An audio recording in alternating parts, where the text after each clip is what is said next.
بسم اللہ الرحمن الرحیم۔ میرے عزیز بچوں، السلام علیکم۔ یہ سردی کی ایک ملتان کے حساب سے تو انتہا ہو گئی ہے۔ مری کا اور ملتان کا موسم بس ایک آدھ سینٹی گریڈ کا فرق ہے، لیکن بہرحال زندگی چل رہی ہے، کوئی کام رکتا نہیں ہے، موسم بدلتے رہتے ہیں اور موسموں کا اثر انسانوں پہ بھی پڑتا ہے، فصلوں پہ، جانوروں پہ، ہر ایک چیز سردی سے متاثر ہوتی ہے۔ یہ ایک انسانی اور فطری عمل ہے جو جاری رہتا ہے۔ ویسے تو پورے دنیا پہ انتہا کی سردی ہے، اور پوری جو زور شور سے شہر اور جنگل برف باری کی زد میں آئے ہوئے ہیں، لیکن ایک چیز پہ ذرا بھی فرق نہیں پڑ رہا، وہ ہے انسان کا حرص، لالچ اور دوسروں پہ بالادستی کا عمل۔ اس میں ذرا بھی فرق نہیں ہے۔ وہ انڈیویجول لیول پہ بھی ہوتا ہے، قومی لیول پہ بھی فرق نہیں پڑا، البتہ بین الاقوامی لیول پہ یہ جو مٹی کا گولا ہے، یہ ہماری زمین، وہ لگتا ہے کہ انسان تلا ہوا ہے کہ وہ اس کو خود تباہ کرے۔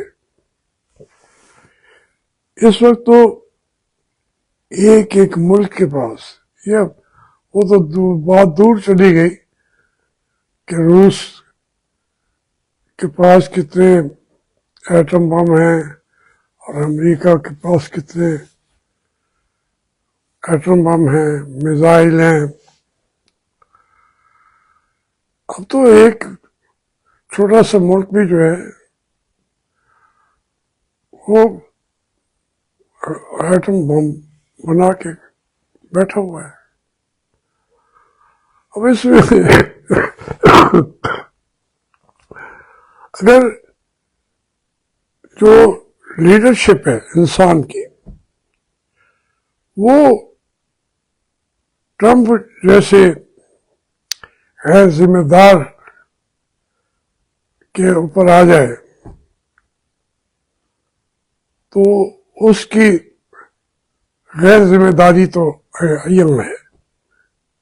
ایک پاگل آدمی کے پاس حالات کچھ کو اس کو فیور بھی کر رہے ہیں، لیکن اس کے پاس، اس کے ہاتھ میں یہ بات آ جانا کہ وہ ملکوں پہ قبضہ کر سکتا ہے اور کہتا ہے یہ ہمارا حق ہے، کیونکہ ہم نے دنیا کے نظام کو منضبط کرنا ہے، تو اس کے لیے ہم کوئی بھی دنیا کا ملک جو ہے اس پر قبضہ کر سکتے ہیں. گرین لینڈ تو وہ کہتا ہے ہی ہمارا ملک، ہماری ضرورت ہے. یہ اگر بین الاقوامی قیادت کا معیار ہو تو پھر تو باقی آگے تو ہر چیز چلتی رہتی ہے. آپ دیکھیں ایران کا جو انقلاب ہے، 45 سال جب امام خمینی پیرس سے تہران کے ایئرپورٹ پہ پہنچے اور آج تک مجھے وہ بھی بہت ساری، میں چشمدید ہوں. جب میں امریکہ جا رہا تھا، تہران کے ذریعے فلائٹس جاتی تھی،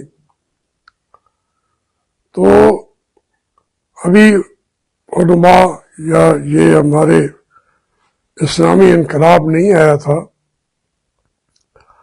ہر گھر سے دھواں نکل رہا تھا، آگ لگی ہوئی تھی. جو لینے کے وقت پورا شہر ہمارے سامنے تھا. میں نے اپنی آنکھوں سے دیکھا کہ پورا ایران آگ کا گولا بنا ہوا تھا، اپنا تہران. تو پھر بلکہ اس سے تھوڑا پہلے ہمارے ہاں جشن 2.5 سالہ جو ایران کی بادشاہت کا، وہ سمجھتے ہیں کہ ہم 2,500 سال سے زندہ قوم ہیں. تو جو زہر اپنا رضا شاہ نے ایک نیا شہر بسایا تھا اور جشن منانے کے لیے 2.5 سال، وہ بالکل اس جیسا شہر دنیا میں کوئی تھا نہیں. پوری دنیا سے لوگ آئے، بادشاہ، وزیر اعظم، صدور، امریکہ، ہر بندہ وہاں موجود تھا. وہاں کے بارے میں یہ بھی کہتے ہیں کہ یحییٰ خان نے پتلون میں پیشاب کر دیا تھا بڑا، کیونکہ وہ شراب اتنی تھی اور اس نے پی کہ اس کو کپڑے بدلنے پھر اس کو لانا ایک مسئلہ بن گیا تھا. بہرحال یہ وہاں سے جو یہ سلسلہ چل رہا تھا اس میں چینج آ گئی. رضا شاہ جو ہے وہ نکلا وہاں سے، خمینی صاحب کا جہاز پہنچ رہا تھا. پھر رضا شاہ کو توقع تھی کہ امریکہ ہمیں لے لے گا. امریکہ نے کہا کہ ہم آپ کو خوش آمدید نہیں کہیں گے. حالانکہ اس خطے میں سب سے زیادہ جو امریکہ کا ایجنٹ تھا اس چیز کے پورے جو ہے جنوبی ایشیا، اس کا وہ فوجدار تھا امریکہ کی طرف سے.